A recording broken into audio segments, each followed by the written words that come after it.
Today, we're going to get into something that I think a lot of you will appreciate. So, first, I want to start with my own experience. When I was a kid, the silence in our house was intense. I'm not talking about peace and quiet, not that kind of silence. It was like heavy. It was heavy and it just sat there. You know what I mean? And like most kids, I thought it was somehow my fault. And I figured if I could just stop being too much, and if I could be more helpful, then maybe the silence would go away and things would be harmonious or whatever. And it's wild how those childhood things stick with us because as an adult, I kept finding myself with partners who would just check out. I mean, they'd be sitting there physically, but just be mentally and emotionally gone, you know? In fact, in one of my longest relationships, I actually told him up front, "Hey, silence feels abusive to me." Want to guess what happened? When things would get tense between us, he would just completely shut down. And the more I tried to like reach out and connect with him, the more he would pull away. Sometimes he would not talk to me for days. And then when we would get back to talking, he wouldn't want to talk about it, which that's an episode for another time. But it was so hard. It was so hard. But this is what I wish I had known. This is what I wish I understood back then. When someone shuts down, it's usually their nervous system going into protection mode.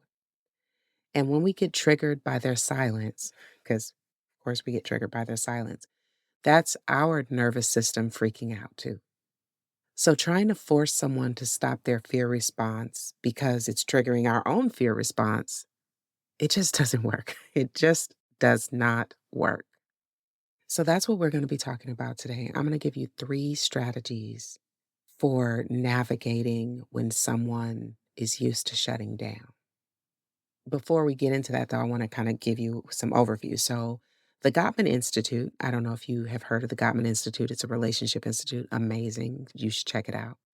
But what the Gottman Institute calls this is stonewalling. In fact, Dr. John Gottman has a theory about the four horsemen, and stonewalling is one of them, like the four horsemen that can destroy a relationship. So, the Gottman Institute says that when someone emotionally shuts down and withdraws from an interaction, it might look like they're ignoring you, pretending you're not there, or just being really angry. But what's really going on is their body is in what's called diffuse physiological arousal. In basic terms, they're just so overwhelmed that their brain literally can't function as it normally does, and they just kind of turn off. Understanding this changed so much for me because when someone's stonewalling, it feels so personal. It feels so personal. It feels like rejection. But the truth is, most of the time, their body is just trying to protect them in the only ways it knows how. Let's just take a breath after that. Now, before we dive into the three strategies, I want to make something really clear that what we are about to get into isn't about fixing someone who shuts down. It's not about forcing them to communicate before they're ready, because again, that never works. These strategies are about understanding what's going on, which, I just gave you a high level overview, but also about how to create safety for both of you. Okay. So, the first strategy, and this one might surprise you because it's not about what you do with the other person, it's about what you do with yourself. So, when someone shuts down and we get triggered, and I know this is mine, might be yours too, the first instinct is to really push harder, right? We might get louder, more insistent, We might even follow them around from room to room, getting them to engage. Let me tell you, I've done that. In fact, I did that when I was married to my daughter's father. I remember the day so clearly. Now I'm embarrassed. But I can't even remember what we were disagreeing about, but he had shut down, and I remember following him, literally following him from room to room, trying to get him to talk, and he just kept saying, "Stacey, leave me alone. Leave me alone." And I couldn't let up because I didn't know what to do. I didn't know what to do when someone went silent like that. But anyway, it just doesn't work. Yeah, just not great. Not great at all. But here's the thing. When someone is shutting down, they're already overwhelmed. Like he was already overwhelmed. And when I kept coming at him with more intensity, I was just basically guaranteed that he was going to go deeper within himself. And that's exactly what happened. So, strategy number one is simple, but not easy. When you notice them starting to shut down, take a step back, physically and emotionally. And this is the crucial part. You need to tell them what you're doing. Because if you just walk away without saying anything, you're not solving the problem. You're just adding to it and you're multiplying the problem. Okay, so this is actually something I use for myself. I like to say, this might be a really great time for us to take a pause, give each other some space. I'm going to go and, when you're ready to talk, let me know. Or here's another you could say, I can see we might need some time and space. Would you like an hour? Some time for yourself? I can go take a walk. Whatever that looks like for you. The key is just not withdrawing because you're not trying to punish them. You're just giving them and yourself breathing room. You're showing them that it's safe to take space when they need it. And here is something that's really important. While you're giving them that space, you need to take care of yourself. And maybe that means, if you are a verbal processor, maybe that looks like calling a friend, but be discerning about that. Don't be putting your business out there with everybody before things are resolved. You could journal. You could go for a walk. You could do some deep breathing exercises, whatever you need to do to help you stay grounded instead of spinning out in anger or anxiety. So, really make sure that you know how to take care of yourself during the pause. Because again, when someone shuts down, it can feel so personal, but it's not about you at all. 99% of the time, it has nothing to do with you. It really is just their nervous system trying to protect them. Now, let's talk about strategy number two. And this is where timing really matters. So, once you have had some breathing room, the way you reapproach is crucial. Because if we're honest, this is where things sometimes go sideways. We either come back too soon, still carrying all that charged energy, or we wait too long and we let resentment build up. Like I said, in that relationship where he would sometimes go days without talking to me, by the time we would talk, I would be resentful. So here's what works best. Instead of jumping back into the issue that caused the shutdown, start with something small and manageable. You could say something like, "Hey, you want some water? I'm making some tea. Would you like some?" Neutral. Neutrality is your friend. Neutrality is your friend. I know that might sound too simple, but there is some science behind that. See, when someone is shutting down, when they're in shutdown mode, their nervous system needs gentle signals that it's safe to re-engage. I know you know this for yourself. Like, even if you are the one, which, I'm usually the one who isn't shutting down. And so my nervous system gets triggered. Got a little trauma. Got a little trauma from childhood about that. But I know that when the person comes back, I need to feel like it's safe. So I need to not feel a whole bunch of ick. So the other person needs that too. You want to start small. You want to have no pressure interactions to help create that feeling of, you know, this is all right. Think of it like warming up the car in a cold morning. I know when I was a kid, cars were different. And so when we got in the car in the morning, we'd have to sit in there for a few minutes and let it warm up. Of course, now automobiles are a lot more advanced. But if you live in a cold climate or you get cold winters, you have to let the car warm up a little bit. You don't just floor it and expect peak performance, right? So it's the same thing. It's the same thing with communication after a shutdown.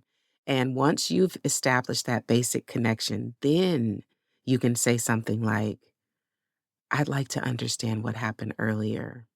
Would you be open to talking about it? And if they're not ready, you have to respect that. You might need to do the little small connection bid a few times before it's safe to open up. So maybe they do want some tea and you give it to them, but they're still not exactly warm enough to talk. Maybe you need to let it simmer for a little bit longer. The other thing, and this is important because right now, listening to what I just said, these first two things, you might feel like the onus is always going to be on you instead of the person who is shutting down. But that's not true because you're important too. So here's something that you actually should know. And I learned this from therapist Terry Real. Whoever initiates the pause, whoever says they need the space is the one who needs to circle back and make the bid for reconnection. So if you're the one who says, hey, I think we might need some space, it's on you to circle back.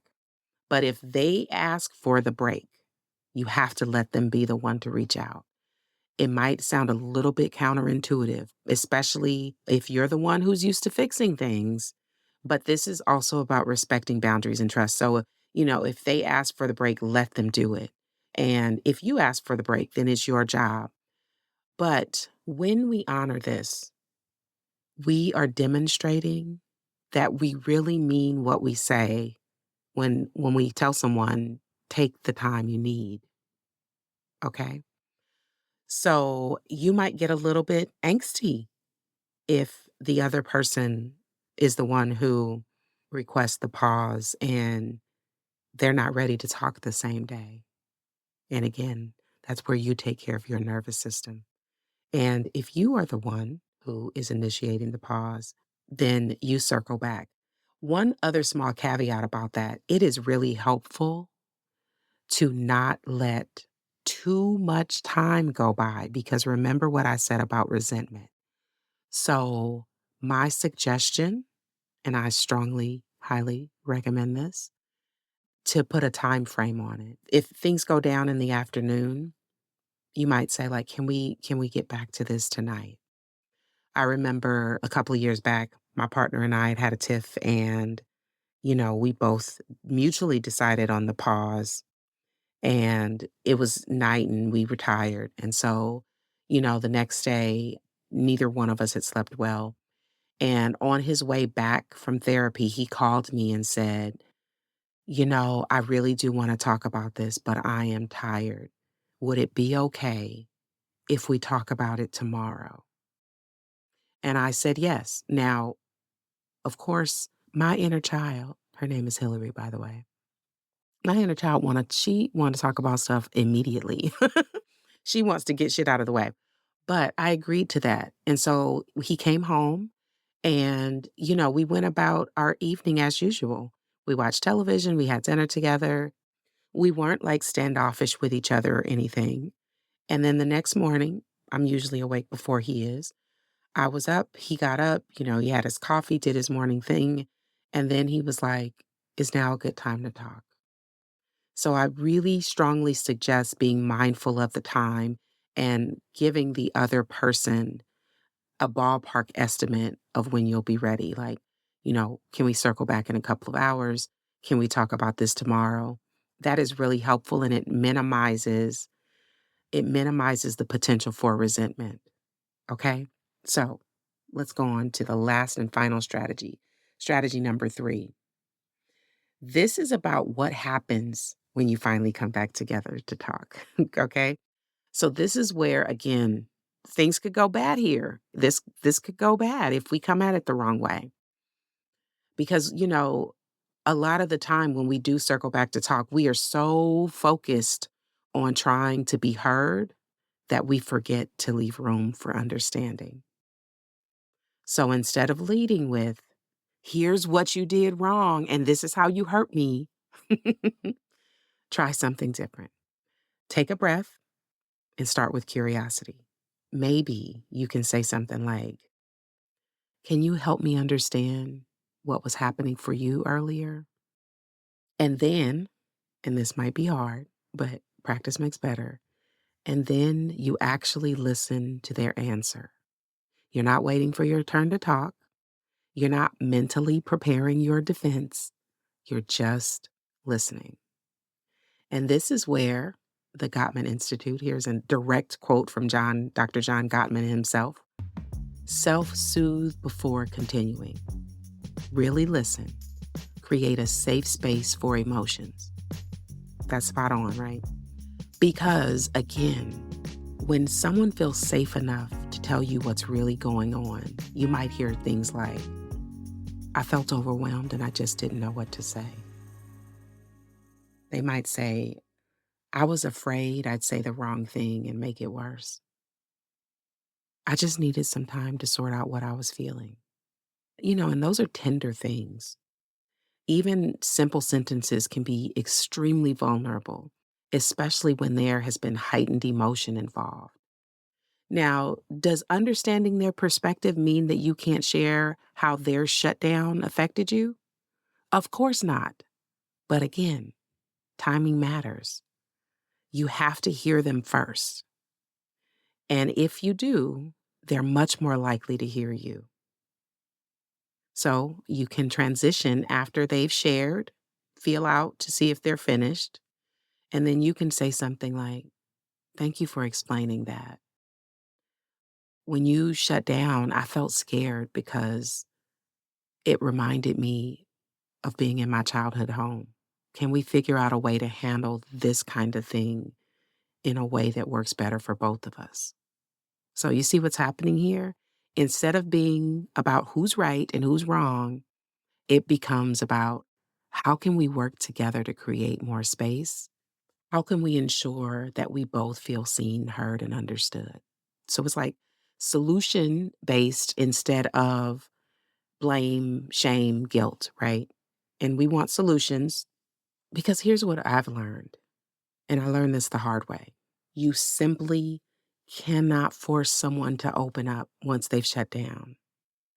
Just like nobody could force me to stop trying to fix, not trying to fix it, right? What works is getting to know each other's patterns and making space for everyone's humanity, the messy human moments that we all have. And love is accepting that sometimes silence means I need a minute, not I don't care. It's about learning how to stay with each other through the tough stuff without losing ourselves in the process. Love is showing up in those small moments, bringing that glass of water, waiting, sometimes impatiently, having those honest conversations where we dare to say, here's what's really going on with me. Until next time, remember that you deserve love that accepts all of you, the parts of you that need space and the parts that need closeness. I love you.